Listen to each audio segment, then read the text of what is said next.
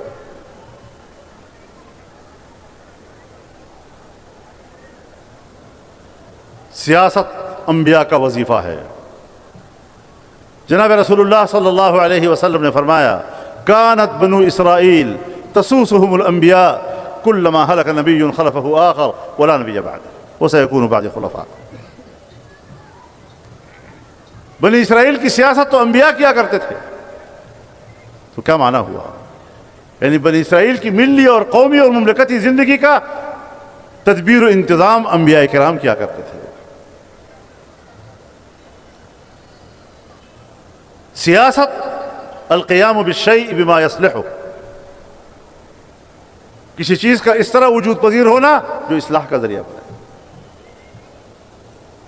اور